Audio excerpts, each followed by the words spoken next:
Ini adalah Koenigsegg Gemera, sebuah hypercar atau yang oleh Koenigsegg bilang sebagai megacar dengan konsep GT alias Grand Tourer yang bisa diisi oleh 4 orang penumpang.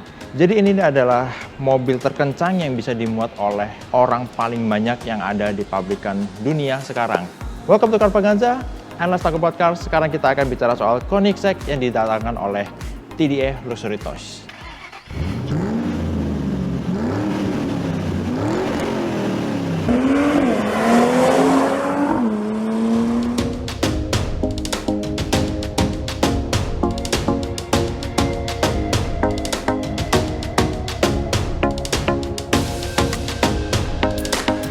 Ya, di tahun 2022 ini, The Jakarta Auto alias TDA Luxury Toys sebagai importer mobil eksotis yang berpusat di Jakarta mendatangkan Koenigsegg sebagai mobil atau merek terbaru yang mereka datangkan secara resmi untuk pasar Indonesia. Nggak cuma itu, Koenigsegg juga ditawarkan eksklusif untuk pasar Indonesia hanya dari TDA. Kebetulan untuk pasar Indonesia, TDA menawarkan Koenigsegg untuk model Gemera. Seperti saya bilang tadi, ada sebuah Mega GT yang bisa diisi oleh 4 orang penumpang dewasa. Bukan seperti supercar atau sports car umumnya yang lebih layak dipakai oleh 2 orang penumpang dewasa di depan. Kemudian 2 kursi belakangnya itu terkesan dipaksakan atau terlalu sempit untuk bisa diisi untuk penumpang dewasa. Jadi Gemera ini emang sama-sama sebuah coupe, tapi dimensinya membuat interiornya itu benar-benar lapang, benar-benar lega untuk diisi oleh penumpang dewasa, bahkan untuk duduk di kursi belakangnya. Dan hal menarik dari Koenigsegg Gemera adalah mesin atau powertrainnya yang merupakan mesin 3 silinder paling bertenaga di dunia saat ini. 3 silinder 2000 cc, twin turbo dengan dukungan sistem PHEV alias plug-in hybrid. Jadi ada bantuan baterai dan motor listriknya untuk bisa menghasilkan tenaga lebih dari 1000 horsepower. Kemudian kalau kita bicara soal sebuah hypercar plug-in hybrid, mungkin kita akan membandingkan mobil ini dengan Porsche 918 Spider yang pernah juga menjadi Holy Trinity bersama McLaren P1 dan LaFerrari. Tapi walaupun mesinnya lebih kecil, hanya 3 silinder 2000 cc, sementara Porsche 918 Spider itu V8, walaupun sama-sama menggunakan sistem plug-in hybrid juga, Koenigsegg Gemera bisa berakselerasi jauh lebih singkat untuk 0 sampai 100 km per jam daripada Porsche, yaitu hanya dalam waktu 1,9 detik, sementara untuk Porsche 918 Spider masih di atas 2,5 detik. Kalau kita bicara soal tampilan atau desain dari Koenigsegg Gemera ini mungkin nggak seagresif atau sebuah model Koenigsegg lain seperti Jesko, kemudian pernah ada Agera, kemudian ada model-model sebelumnya seperti CCX atau yang lainnya. Desainnya lebih kelihatan smooth, kelihatan punya karakter lebih jinak dengan garis-garis yang nggak terlalu tajam, agresif, walaupun tetap punya ciri khas dari sebuah hypercar atau supercar, yaitu intake yang besar di fascia depannya, walaupun mesinnya ada di bagian belakang. Intake besar ini bukan hanya untuk menjadi tempat masuknya atau mengalirkan udara ke sistem pendingin, tapi juga untuk menjadi saluran udara untuk mendukung terciptanya downforce yang besar dari seluruh bagian mobil ini. Jadi di bagian bawah itu juga ada rangkaian saluran udara untuk menghasilkan downforce yang tinggi. Apalagi saat mobil ini melaju di dalam kecepatan tinggi, jadi lajunya lebih stabil, lebih napak ke aspal. Jadi mobil ini bukan hanya nyaman untuk dibawa bersama anggota keluarga sehingga setidaknya sampai 4 orang, tapi juga tetap mantap untuk diajak berkendara kencang dalam kecepatan tinggi. Top speed-nya bisa lebih dari 400 km per jam. Walaupun ini adalah sebuah hypercar untuk keluarga yang nggak seagresif model Koenigsegg lainnya, tapi desain eksterior dari Gemera ini tetap dibikin seaerodinamis mungkin untuk memaksimalkan dan mengoptimalkan aliran udara seefisien mungkin untuk mendukung kebutuhan performa dari mobil dengan 1000 horsepower ini. Seperti dari spoiler depan, kita bisa lihat bagian samping ujung depan itu ada seperti end plate, seperti di mobil balap untuk mengalirkan udara keluar bagian atau keluar area roda. Jadi nggak terlalu menimbulkan turbulence atau aliran udara yang mengganggu performa mobil. Kemudian kalau kita lihat velgnya ini udah menggunakan material karbon, tapi bukan hanya karbon yang ringan dan kuat. Di dalam dari velg Koenigsegg Gemera ini juga udah dilengkapi atau diberikan lapisan emas, jadi bisa menjaga temperatur dari velg ini tetap optimal, nggak terlalu panas. Apalagi seperti kita tahu, rem depan adalah bagian yang cukup menghasilkan panas yang tinggi saat mobil ini digunakan dalam performa maksimalnya. Kemudian kita lihat juga untuk remnya, cakramnya besar diameternya, udah cross drill dan bermaterial karbon seramik. Jadi Koenigsegg memastikan bahwa Gemera ini nggak cuma bisa berakselerasi kencang sampai top speed yang tinggi, lebih dari 400 km per jam, tapi juga mobil ini dipastikan bisa berhenti dengan mantap dengan seluruh rem yang ada di mobil ini. Kemudian sedikit kita lihat ke belakang, ini adalah pintu yang panjang yang bisa digunakan untuk akses masuk 4 orang, baik dari sisi kanan atau kiri. Yang kalau dibuka itu dihydral alias ngelipat ke depan. Yang sayangnya karena menurut TDA interior itu hanya bisa diakses dengan kunci yang dibawa oleh pihak Koenigsegg dari Swedia. Jadi untuk saat ini karena berhubung perwakilan dari Koenigsegg-nya itu sedang tidak ada di Indonesia, jadi kita nggak bisa ekspor interior dari Koenigsegg Gemera ini. Tapi walaupun begitu, kita akan ekspor bagaimana eksterior bagian samping dari Gemera ini ada dua lapis bodi untuk menjadi saluran udara dari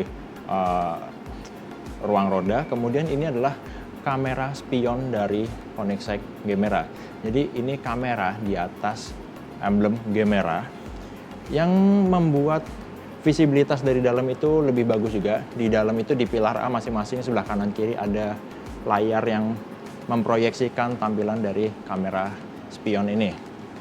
Kemudian intake-nya juga besar untuk ngasih aliran udara ke mesin, ke ruang roda belakang atau mungkin ke sistem pengeremannya.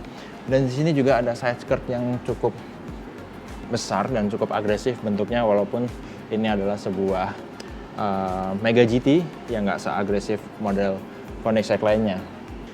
Jadi bentuk side skirtnya ini ada lipatan ke atas di bagian luar sebelah belakang untuk membuat aliran udara ke dalam ruang roda belakang itu lebih optimal, lebih kekunci, jadi nggak akan kemana-mana ke area luar di rodanya. Untuk roda belakangnya sama seperti di depan, carbon fiber, udah gold plated juga di dalamnya dengan diameter dan cakram rem yang sama karbon seramik seperti di roda depan. Walaupun kita nggak bisa masuk ke dalam interior dari Koenigsegg Gemera ini, tapi kita akan bahas apa yang kelihatan dari luar.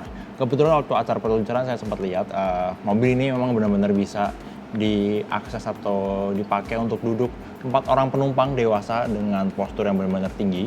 Ada 4 bucket seat di dalam interiornya, yang kalau kita lihat di unit display ini semuanya udah berlapisan Alcantara atau sweat. Kemudian tentunya kita bisa personalisasi lagi nanti interiornya mau seperti apa, mau pakai lapisan apa, atau karbon atau sweat, Alcantara atau kulit sekalipun. Yang jelas di unit display ini dibikin meriah, warnanya kuning seperti warna bendera Swedia asal negaranya Koenigsegg. Kemudian setirnya juga lebih compact, ada kombinasi antara tombol fisik dan layar touchpad untuk kontrol mungkin beberapa fitur dan sistem infotainment dari mobil ini. Di depan ada layar infotainment, kemudian di belakang juga nggak kalah besar ada layar infotainment juga untuk bisa dioperasikan secara terpisah untuk penumpang di belakang. Dan menariknya untuk Koenigsegg Gemera ini, di depan, di konsol tengahnya itu ada 4 buah cup holder. Sementara di belakang juga masih ada 4 buah cup holder lagi untuk penumpang di belakang. Jadi mobil ini walaupun hanya bisa diisi oleh 4 orang, tapi punya cup holder sampai 8 buah. Dan fitur lain yang bisa dinikmati oleh penumpang dari Koenigsegg Gemera, di kursi belakang itu juga terdapat fitur wireless charger untuk kita bisa charging smartphone kita selama perjalanan di Mega GT ini. Di balik kaca belakang ini menjadi tempat bersembunyinya mesin 3 silinder paling bertenaga di dunia yang seperti saya bilang tadi, yang oleh Koenigsegg disebut sebagai Tiny Friendly Giant. Kapasitasnya 2000 cc twin turbo dengan 3 silinder. Nah, untuk mesin 2000 cc-nya sendiri itu menghasilkan tenaga 600 horsepower, torsinya juga 600 Nm, dan karena ini adalah sebuah plug-in hybrid, jadi mobil ini punya sistem elektrifikasi berupa baterai dan motor listrik Yang untuk motor listriknya itu menghasilkan lebih besar tenaganya daripada mesinnya, yaitu 1100 horsepower. Jadi secara kombinasi mobil ini punya tenaga sampai 1700 horsepower, sementara torsi totalnya itu mencapai 3500 Nm. Makanya nggak heran mobil yang dimensinya mungkin nggak sekompak hypercar rata-rata bisa menghasilkan akselerasi 0 sampai 100 km per jam dalam 1,9 detik. Aerodinamika itu juga menjadi salah satu hal yang paling dimaksimalkan atau dioptimalkan dari desain Koenigsegg Gemera. Makanya nggak heran kalau kita lihat desainnya itu benar-benar sleek dari depan, samping, sampai ke belakang sekalipun. Kita bisa lihat ada ductile besar di sebelah sini. Kemudian ada lampu yang bentuknya pipih untuk juga ikut mengalirkan udara secara efisien ke bagian belakang. Yang sepintas siluet bagian belakang Gemera ini mirip seperti Porsche Cayman yang model sekarang ya. Kemudian yang agresif juga adalah diffuser yang besar terbagi dari dua buah bagian kanan dan kiri untuk menghasilkan downforce semaksimal mungkin saat mobil ini melaju dalam kecepatan penuh. Jadi nggak cepat goyang atau akan tetap stabil saat mobil ini menembus kecepatan di atas 400 km per jam. Gemera bukan satu-satunya Koenigsegg yang dibawa oleh TDA untuk pasar Indonesia sekarang, tapi mereka juga membawa satu model yang merupakan model terkencang dari line up Koenigsegg saat ini, yaitu Koenigsegg Jesko. Jadi Jesko ini adalah mobil terkencang atau dengan performa terbuas dari seluruh line up Koenigsegg yang ada sejauh ini. Bahkan saking spesialnya, Christian von Koenigsegg sebagai pendiri dari pabrikan asal Swedia ini mengadopsi nama ayahnya untuk dipakai ke mobil ini. Ya, Jesko von Koenigsegg adalah nama dari ayah Christian von Koenigsegg yang diadopsi ke mobil ini. Nah, kalau kita dibandingkan dengan Gemera tadi, Jesko ini punya desain yang benar-benar agresif. Bagian depannya lebih menukik ke bawah, lekukan bodinya lebih agresif, kemudian splitternya juga lebih maju ke depan untuk menghasilkan downforce yang lebih tinggi di bagian depan. Kemudian atapnya juga lebih rendah untuk memberikan center of gravity yang lebih rendah, lebih dekat lagi ke aspal, yang tentunya akan berpengaruh ke posisi duduk di interiornya. Dan seperti Gemera, karena nggak ada kunci atau harus otoritas dari Koenigsegg yang membuka interiornya, kita nggak bisa eksplor interior dari Jesko ini juga. Spionnya lebih besar daripada Gemera karena ini memang benar-benar spion yang menggunakan kaca. Jadi penopangnya atau leher spionnya ini jadi perangkat aerodinamika juga. Kemudian di bagian sampingnya juga ada berlapis-lapis bodi untuk menjadi saluran udara seefisien mungkin ke sekeliling atau seluruh permukaan bodinya. Pintu Jesko juga seperti Koenigsegg pada umumnya dengan buka tutup model hydral elektrik ke depan. Kemudian di dekat pintu ini ada intake samping yang besar dan ada sirip yang seperti membelah dua bagian intake ke arah bagian mesin dan ruang rodanya. Dan karena ini adalah Jesko varian absolut, jadi nggak terdapat sayap besar di bagian belakang, cuma ada dua sayap vertikal ke samping itu di atas engine covernya. Nah, untuk Jesko sendiri mesinnya V8 5 liter twin turbo yang tenaganya mencapai 1280 horsepower, sementara torsinya itu 1000 Nm. Tapi kalau kita pakai bahan bakar etanol di mobil ini, tenaganya bisa meningkat sampai 1600 horsepower.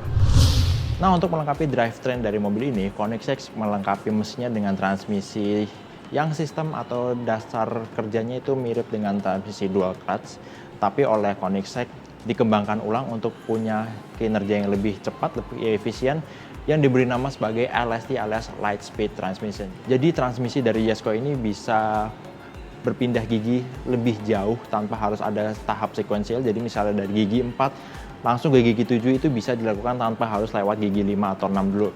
Jadi transmisi di Jesko ini bisa secara cepat dan singkat memberikan performa terbaik sesuai dengan kebutuhan performa mesin mau di gear berapa untuk di transmisinya. Kemudian inspirasi dari motorsport pada mobil ini bisa kita lihat adanya wheel cover yang buat velg belakangnya itu benar-benar ketutup, jadi aliran angin di belakang itu lebih efisien, lebih mulus, nggak terganggu turbulence dari putaran roda belakangnya. Kemudian seperti saya bilang tadi, nggak ada sayap belakang besar untuk Koenigsegg Jesko Absolute ini, tapi bentuknya itu benar-benar sleek untuk menghasilkan aliran udara yang seefisien mungkin. Begitu juga dengan downforce yang dihasilkan oleh diffuser yang super besar di bagian belakangnya. Nah, sayangnya bagi Anda yang tertarik untuk punya Koenigsegg Jesko di Indonesia, kesempatan itu udah nggak ada karena bahkan sebelum Koenigsegg diluncurkan oleh TDA untuk pasar Indonesia, Jesko ini udah sold out di seluruh dunia. Jadi, satu-satunya peluang Anda untuk punya Koenigsegg secara resmi di Indonesia adalah melalui Gemera. Jadi, mobil ini setidaknya masih ada satu slot untuk pasar Indonesia yang unit pertamanya akan mulai diproduksi pada tahun depan di tahun 2023. Jadi, pilihan konsumen Indonesia untuk bisa punya Koenigsegg adalah Gemera, sebuah mungkin bisa dibilang mobil keluarga untuk Anda yang mau juga punya mobil bertenaga atau berperforma tinggi, jadi punya tenaga lebih dari 1000 horsepower dan bisa muat sampai 4 orang dewasa secara proper. Jadi itu dia first impression kami untuk dua model Koenigsegg yang dipamerkan oleh TDA di Jakarta, yaitu Koenigsegg Gemera dan Koenigsegg Jesko. Terima kasih sudah nonton video ini. Kalau Anda suka video ini, silahkan klik tombol like. Jangan lupa share juga. Kalau ada yang ingin sampaikan atau ditanyakan, langsung tulis di kolom komen. Dan yang terpenting, jangan lupa Anda subscribe ke channel Carvaganza. Main-main juga ke channel di Official Auto, website carvaganza.com, auto.com, dan zigwest.co.id. Sampai jumpa di video Carvaganza selanjutnya, and let's talk about cars.